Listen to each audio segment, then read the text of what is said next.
Right now it's cold and windy, which I don't mind, but it'll probably mess up the audio in the video. But this is the Roadway R612 road bike. I found this thing on the side of the road down in New Windsor on Route 94. It was just tossed on the shoulder of the road with the front wheel off. Honestly, I think this is a bike somebody bought from me and they were bringing it home and it fell out of their truck or something, because it looks real familiar. And the bike shop sticker on it looked even more familiar. I took it off, it was there. So I'm sure whoever it was that dropped this bike will figure out that I have, and they'll be like, oh, that's my bike, and I'll say, finders keepers, sucker. You ever heard of a tie-down strap? Anyway, since this bike was abandoned and in a very sad state, I think it was a 10 or 12 speed, I decided to make it a single speed. So the first thing I did was I chopped off the big sprocket, because the big sprocket is like pressed onto the crank arm, and then the little sprocket bolts on. And I didn't want to use the big sprocket because the gearing would be insane. So I just got out my Dremel, cut this off, ground it down a little bit, and now I have this sprocket in the front. And in the back, I got lucky. All I did was I took apart the freewheel, and it turns out the outer two cogs on the freewheel thread on, and the rest of the freewheel body, where the other cogs slide on, just turns into this really nice spacer. So the chain line is great. You know, normally you gotta futz around, maybe redish the hub or the wheel. You gotta put some spacers on the hub so your freewheel's not like all the way over here and your sprocket's all the way over there. But in this case, it just worked out perfectly. And I don't know what brand of freewheel this is, but this is the original 5-speed. Took off the outer two with my chain whip, and I decided to go with 40/16 gearing because 40/14 was a little tough. And it worked out great. So I didn't have to spend any money on cogs, I didn't have to put in a BMX freewheel, I didn't have to change the chain, I just took a few links out. The pedals are the same ones that were on it. I never even took them off. I just cut. The kickstand is the same one that was on it. The handlebars, I chopped the handlebars down with my tubing cutter, and I had to lose a little bit of this foam rubber just to accommodate the tubing cutter, but that's no big deal.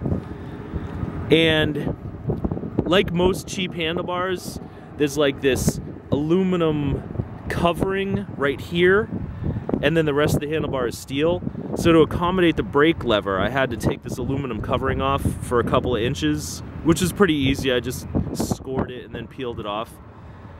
This brake lever came off of a baby stroller, I think. It was a locking lever. I took the locking tab off. I took the back brake off of the bike and just left the front brake. Now this, you don't want to be bombing down a hill at 40 miles an hour and try and use this front brake, but if, you know, this is just like a around town campus cruiser type of bike. Front hub, front rim, totally stock. The tires I left, because there's no way I'm gonna pay for new tires for this thing. I did not get this piece of hair off the front hub. Oops. How does hair always get in the hubs anyway? I did touch up the grease in the hubs, you know. I didn't really clean the rims. I cleaned the hubs. I touched up the grease a little bit because it was kind of crusty. Adjusted the hubs so they spin real well. Seat post, I didn't even touch that. I didn't even adjust it. The seat's kind of messed up, but it really doesn't affect anything. And that's that. You know, this is a single speed bike where I literally have $0 into it. I got it for free off the side of the road. I got this brake lever for free from a baby carriage, one of those jogging strollers, you know, that I got out of the garbage. The only expense is a couple of little screwdriver tips full of grease for the hubs and my time to build it, which isn't really an expense because I enjoyed doing it. So I originally had it 40/14 gearing with the small cog from the original freewheel, and that was way too hard. Now I'm way too big for this bike, so it was uncomfortable anyway, but it was way too hard, so I switched it to the 16, now it's 40/16. It's easier to ride. I took it for a couple of miles worth of shakedown run.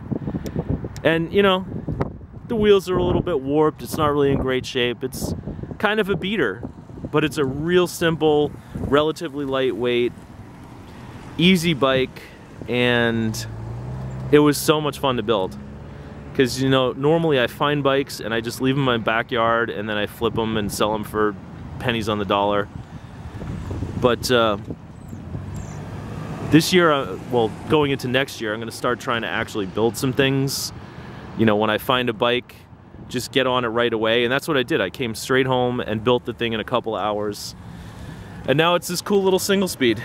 So it was an abandoned wreck of a 10-speed on the side of the road that fell out of someone's truck. And now it is the Roadway R612 single speed bike here in the city of Newburgh. Thanks for watching.